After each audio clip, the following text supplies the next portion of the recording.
वक्फ board का मसला इस देश में चल रहा है और देश के जो मुस्लिम सांसद या अखिलेश यादव जैसे नेता जो मुसलमानों का वोट लेते हैं, उनका जो दावा है कि देश में बीजेपी एक नैरेटिव फैलाना चाहती है और मुसलमानों का हक छीनना चाहती है। इसके पीछे की सच्चाई क्या है जब आप ये समझेंगे कि जब मात्र बंटवारे के बाद हिंदुस्तान के भीतर 3.5 करोड़ मुसलमान रह गए और बाकी के जो मुस्लिम थे वो पाकिस्तान चले गए।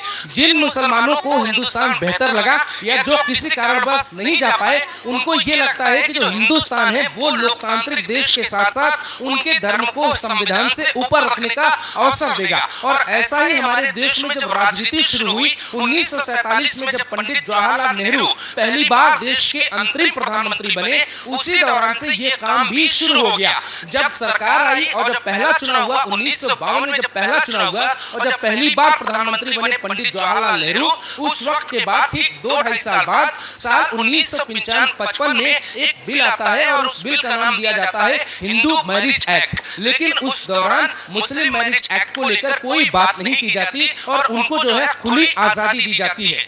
वक्फ बोर्ड की जो जमीन है दोस्तों, उसको अगर आप समझने की कोशिश करेंगे तो आप देखेंगे कि भारी संख्या में ये जमीन एक धर्म को दी गई। जब भारत अलग हुआ उस वक्त 17% आबादी और 33% जमीन पाकिस्तान को चली गई। उसके बाद सिर्फ 3.5 करोड़ मुसलमानों के लिए ये नीति किसकी बनाई हुई है कि एक भारी संख्या में लगभग 9 लाख हेक्टेयर जमीन वक्फ बोर्ड के पास है। और इसके अलावा जो इमाम बाड़े हैं, मदरसे हैं, मस्जिदें हैं, ये जो बने हुए हैं, ये जरूरी नहीं कि वक्फ बोर्ड की जमीन पे बने। यानी कि अगर आप उसका हिस्सा भी जोड़ देंगे तो आपको लगेगा कि लगभग एक पाकिस्तान का हिस्सा जो चला गया था साल 1947 में, वो हिस्सा जो है एक धर्म के पास कंट्रोल करने के लिए भारत में ही अभी भी मौजूद है। इसीलिए वक्फ बोर्ड पे कई बदलाव हुए, लेकिन नरेंद्र मोदी सरकार का जो बदलाव था वो अब तक का सबसे बेहतर बदलाव कहा जा रहा है। और इससे जनता को क्या फायदा होगा, बीजेपी के भविष्य पे क्या फायदा होगा और बीजेपी कैसे इस पूरे मुद्दे को लेकर एक धर्म को ये बताने की कोशिश कर रही है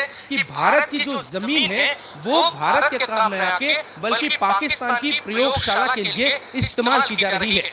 जो मदरसे आसाम के भीतर बंद किए गए, उनमें से ज्यादातर जो मदरसे थे वो जो है गलत गतिविधियों में पाए जाते थे। अब सवाल ये है कि जमीन भारत की और प्रयोगशाला पाकिस्तान के बनाने के पीछे की जो सोच है उसी का पोस्टमार्टम करने का वक्त आ गया है। योगी आदित्यनाथ का ये मॉडल इसलिए हिट हो रहा है क्योंकि पिछले कई सालों से योगी आदित्यनाथ ने बीजेपी को ये बताया या देश की जनता को ये बताया कि भूमाफियाओं के कंट्रोल से जमीन खाली कैसे कराई जाती है। और भारी संख्या में जो उनका एक्शन था, उसके बाद चाहे माफिया अतीक हो या मुख्तार या छोटे मोटे अपराधी या गांवों की जमीन पर कब्जा करने वाले ग्राम प्रधान या फिर छुट भैया नेता हो, सभी को वो जमीन खाली करनी पड़ी। और जो लॉ एंड ऑर्डर होता है उसमें योगी आदित्यनाथ ने यह साबित किया कि अगर दम हो तो फिर किसी से भी जमीन खाली कराई जा सकती है। और इसी के बाद बीजेपी को लगा कि ये जो वक्फ बोर्ड की जमीन है इसे भी खाली करवा लेना चाहिए। सवाल ये है कि पहले नंबर पे जो जमीन है इस देश के पास वो रेलवे के पास है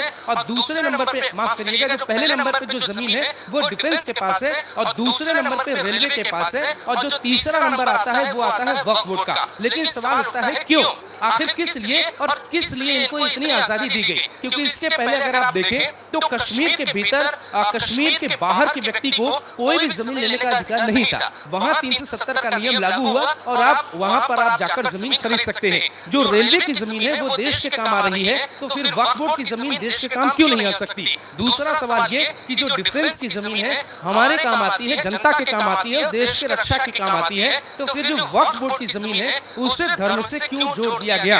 पहले ही देश में मंदिर, मस्जिद, गुरुद्वारे और हर धर्म के अपने अपने धार्मिक स्थल है। उसमें जो सरकार की जमीन है या देश की जमीन है वो सबके हिस्से में अलग अलग तरीके से गई हुई है। लेकिन उसके बाद एक भारी संख्या में ये जमीन वक्फ बोर्ड को देना, और जब इस पे चोट हुई तो सवाल ये खड़ा हुआ कि क्या ये बंटवारा जो है सरकार ने जो किया है वो साल 1947 के भारत और पाकिस्तान के बंटवारे जैसा है। और ये जो सोच लगती है वो सोच लगती है सरदार वल्लभ भाई पटेल वाली है। लेकिन इसकी कहानी शुरू कहाँ से कैसे हुई और क्यों हुई, ये बात समझना बेहद जरूरी है।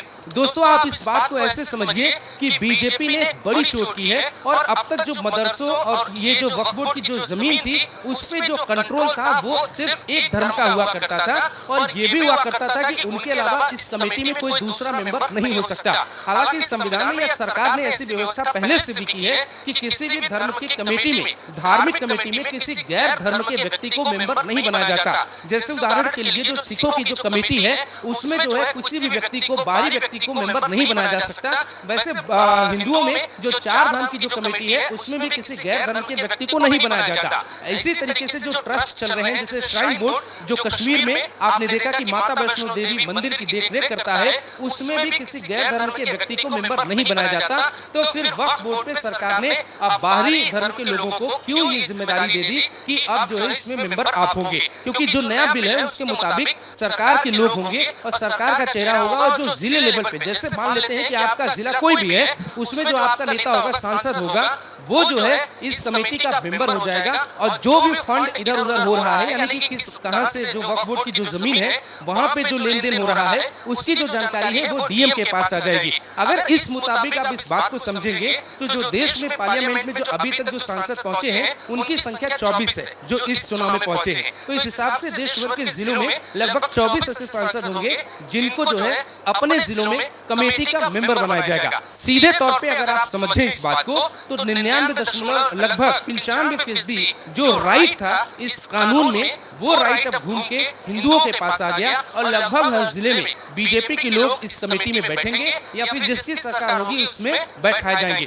लेकिन कांग्रेस की सरकार हो या बीजेपी की सरकार हो, जो बहुल संख्या होगी वो हिंदुओं की हो जाएगी। और इसीलिए ये बीजेपी समझ चुकी थी कि वक्फ बोर्ड की जमीन के जरिए इस देश में अलग स्थिति पैदा की जा सकती है। अब देखिए कि जैसे ही कानून पे चर्चा शुरू हुई संसद में, वैसे ही उन मस्जिदों की लिस्ट और इमाम बाड़ों की लिस्ट भी बाहर आने लगी जिनका नाम ये कहा जाने लगा कि ये जो बनी हुई मस्जिदें हैं वो वक्फ बोर्ड पे बनी हुई है।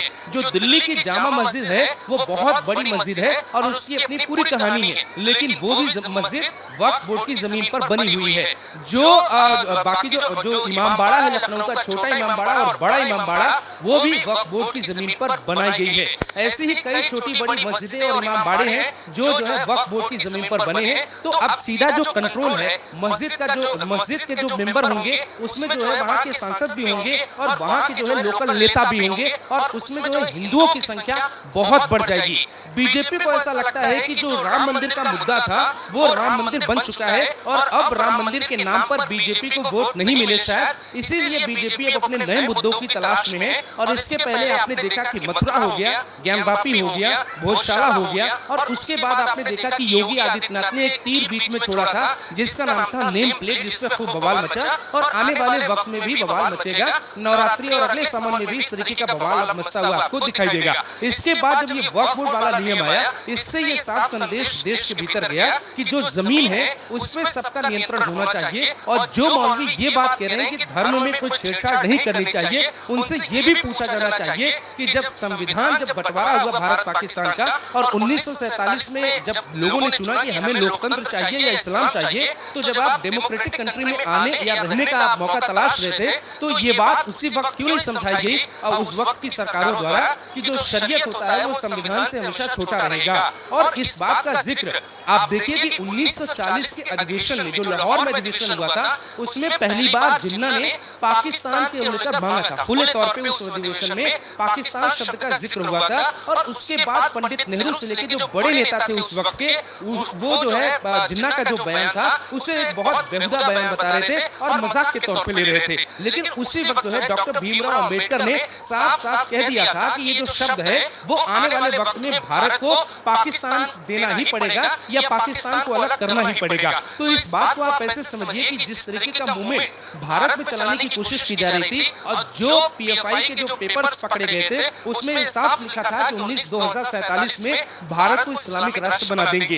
केरला, पश्चिम बंगाल और आसाम के साथ कई ऐसे राज्य हैं भारत के जहां पे बहुत विदेशी ताकतें लगी हुई हैं और अलग अलग तरीके की एक्टिविटी पे काम कर रही हैं। सरकार ये बात बहुत अच्छी तरह से जानती है कि ये जो एक्टिविटी चल रही है वो मदरसे और ये जो वक्फ बोर्ड की जमीन है उसी के नाम पे चल रही है। जाहिर तौर पे आप समझिए कि वक्फ बोर्ड की जो जमीन है वो वक्फ कमेटी के पास होती है और कहाँ कौन सा मदरसा खुल जाता है इसकी जानकारी सरकार को बहुत संक्षिप्त में दी जाती है या लोकल प्रशासन को दी जाती है। इसकी जो पूरी जानकारी होती है वो सीधे चीफ मिनिस्टर लेवल तक पहुंचने में बहुत लंबा समय लग जाता है और सिस्टम का फायदा उठाकर लोग अपना जो नियम कानून बना लेते हैं। जैसे मोहित खान जो अयोध्या का केस था दोस्तों, आपने देखा कि उसके घर में चौकी चल रही थी। कुछ इसी तरीके से लोकल एडमिनिस्ट्रेशन को मैनेज करके मदरसे को खोला जाता है और आसाम के जो मदरसों की जो रिपोर्ट है उसमें साफ साफ ये लिखा गया है कि जो बाहरी ताकतें हैं वो हिंदुस्तान में मदरसों के दम पर बहुत कुछ करने की कोशिश करती हैं और हिंदुस्तान को अलग करने की कोशिश करती हैं। सरकार ने इसीलिए ये एक बहुत बड़ा चोट करने की कोशिश की। इसे अगर आप तुरंत समझेंगे तो ये जो वक्फ बोर्ड की जमीन है वो आपको नहीं मिलने वाली है। ऐसा नहीं है कि आप उस पर अपना घर बना लेंगे, लेकिन जो कंट्रोल है वो सरकार चाहती थी। इसीलिए देश में पहली बार किसी भी गैर धर्म में किसी भी गैर धर्म के लोगों को कमेटी का मेंबर बनाया जाएगा। अब जिले में जो है सांसद डीएम के अलावा और भी लोग मेंबर होंगे, लेकिन अभी देश में जो है 24 जो मुस्लिम सांसद हैं उनको सिर्फ उसी क्षेत्र में अधिकार मिलेगा और बाकी के जिलों में जो है वो हिंदू जो सांसद हैं या दूसरे धर्म के जो सांसद हैं उनको जो है मदरसा इसमें वक्फ बोर्ड कमेटी में मेंबर बनाया जाएगा। हालांकि उसमें मुस्लिम महिलाओं का भी प्रावधान है, लेकिन केंद्र में जो कमेटी बनाई जाएगी जो पूरे देश भर के वक्फ बोर्ड की जमीनों को देखेगा उसमें जो है केंद्रीय मंत्रियों को शामिल किया गया है, 4 जो है ख्याति प्राप्त लोगों को शामिल किया गया है, इसके अलावा 2 पूर्व जजों को शामिल किया गया है और 2 महिलाओं को भी शामिल किया गया है। अब वो कौन लोग होंगे ये सबको पता है। जिसकी सरकार होगी उसके लोग ही उस कमेटी में बैठेंगे। तो सीधे तौर पे जो जमीन एक बहुत बड़ी मात्रा में लगभग आप 3 दिल्ली बसा पाएंगे। जितनी जमीन वक्फ बोर्ड के पास है उसमें लगभग 3 दिल्ली बसाया जा सकता है आसान से। और सरल भाषा में अगर आप समझे तो जो पंजाब का हिस्सा है लगभग आज मेरे साथ